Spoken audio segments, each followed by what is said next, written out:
And Arsenal may be wearing black shirts, but North London is emphatically red and white. Ever since Renee Slegers took over Arsenal, they have been unstoppable.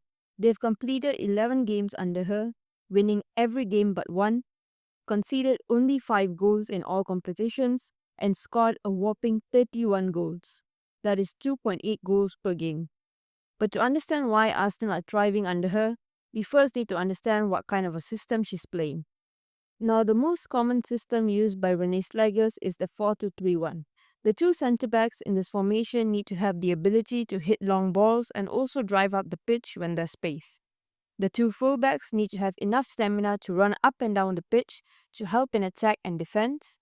The two defensive midfielders, one generally used as a box-to-box midfielder, and the other normally acts as a holding midfielder to support the defence. The two wingers need to be good with their feet, but also need to be able to drop in deep to receive the pass, which then creates space in behind for one of the fullbacks to attack that space. The attacking midfielder needs to be good at supporting side-to-side movement and providing a man wherever the team needs her in attack, and also needs to have an eye for the space left in behind and run in there to create a chance for the team. The striker needs to be able to drop deep to create space in behind for the attacking midfield to run into, needs to have good hold-up play to help the team get up the pitch, and also get in the box to score. Now, to answer the question, why does Renee Slegers' system work so well?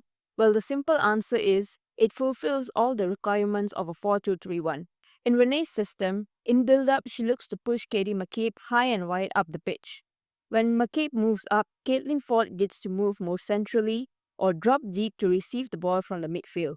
When Ford drops deep, this opens up space for McCabe to run into, and since McCabe runs into that space, she now acts as a winger, so Ford can move more centrally in attack, and Arsenal have lots of numbers in the box.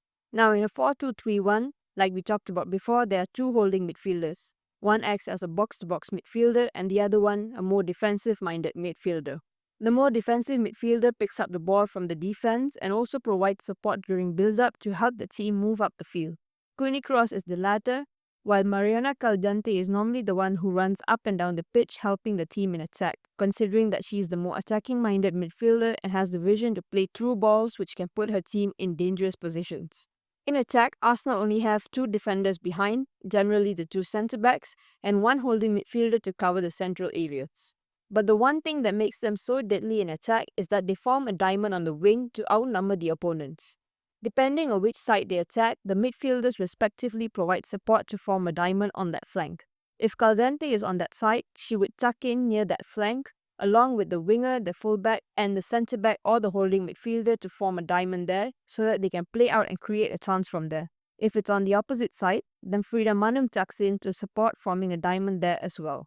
Now, they also have a striker that is amazing at hold-up play, Alessia Russo, and defenders that are not afraid to thread the ball through the needle. And if needed, the centre-backs can also push up the pitch and drive the ball to start an attack, which the Arsenal centre-backs are actually really good at. But there's one other thing that is really interesting about Renee Slegers' system, and that is, it is rigid yet flexible. You see, after analysing all their games under her, I realised one thing. Slegers has positions on the pitch that need to be occupied, but she doesn't really mind who occupies it. Now watch this. Arsenal win the ball right about here from Villa, and Beth Mead is the one to pick it up.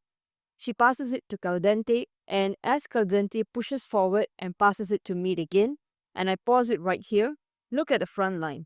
There are 5 players, and this is something you see time and time again with Arsenal. They almost always have a front 5 when attacking. But the million-dollar question is, who is occupying these spaces?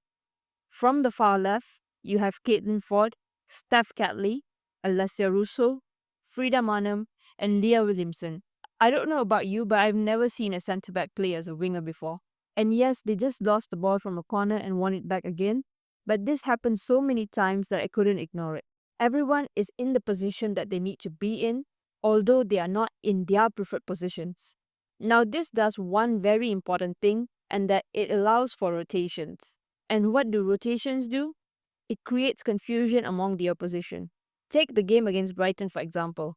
Frida Manum drops in deep, which causes the defender to follow her. This then creates space in behind to allow Mead, Russo and Caitlin to take up that space and attack. Now when Manam drops deep and is not followed by the defender, it allows for space and time for her to do this. Now Slegers' aim is to have 5 players on the front line when attacking at all times, and to have a defensive midfielder and 2 centre-backs at the back as cover. Now Renee Slegers might not necessarily pick the best players, although who am I kidding, they're all world class, but she definitely does choose the players who would form the best team to fulfill the formation.